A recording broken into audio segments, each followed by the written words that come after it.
This video is grammar number 3B. The title is past tense in Cantonese. Now, we will learn the past tense. This is the number 1. Past tense means the finish of an action or the starting point of an action. That means the action is still continuing.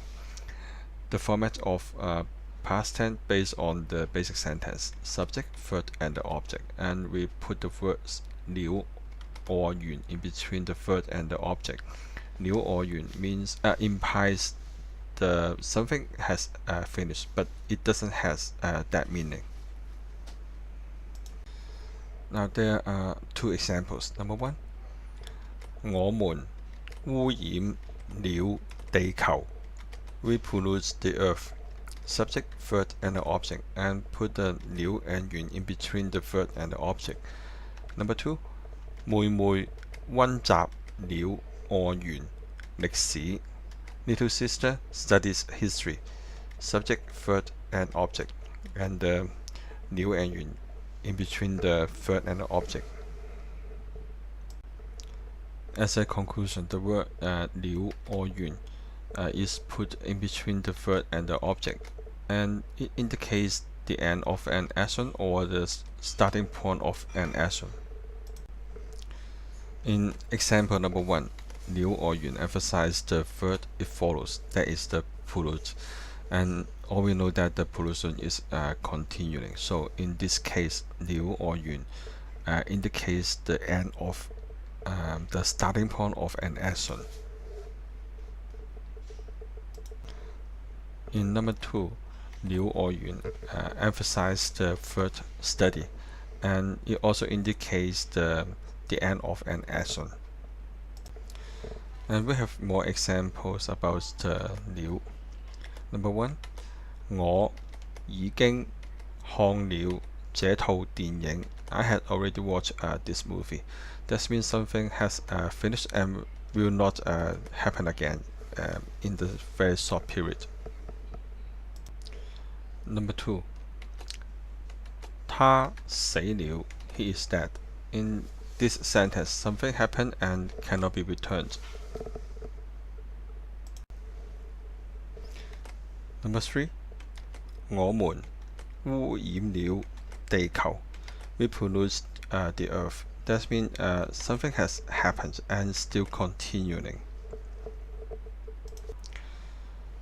You may find that when we use the word liu, it brings some ambiguity. So when we want to emphasize something has finished and will not happen again, or at least it will not happen again in a very short period, we use another word, go.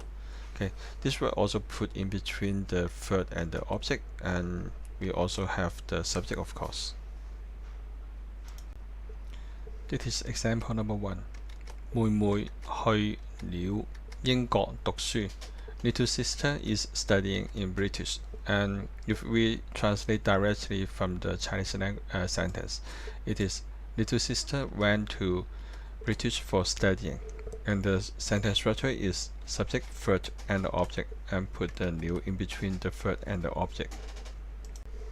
And you may find that in this case we focus at the end of the starting point of an action. This is number 2. 妹妹去過英國讀書.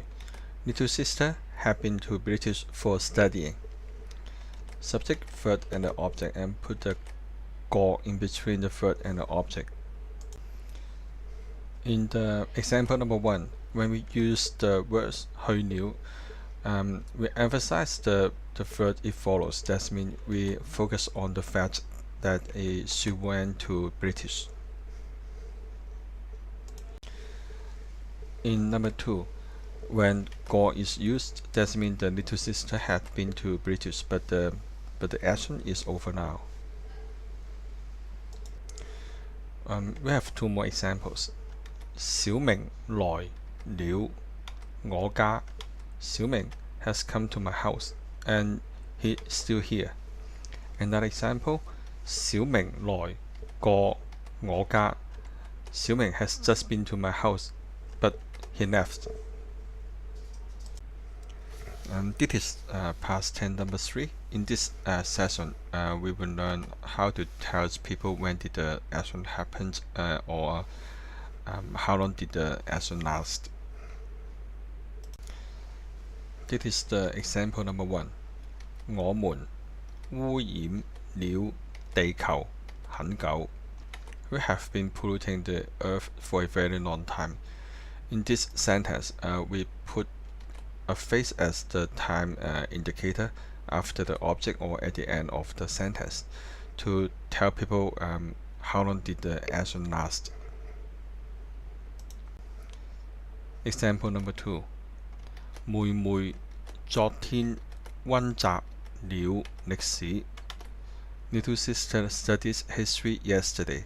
In this sentence, we put the time indicator in between the subject and the verb to tell people when did the action happen. So we have learned that if we want to indicate the time of an action, we can put the time indicator in between the subject and the verb, or at the end of the sentence or after the object. In example number 1, we use the very long time as the time indicator to tell people how long did the action last. And the reason we put this phrase at the end of the sentence is because the word 久 or 久 is an adjective, and it cannot combine with the verb pollute, and this is why we put very long time at the end of the sentence as a complement. And in example number 2, we used yesterday as a time indicator to tell people when did the action happen, and it placed in between the subject and the verb.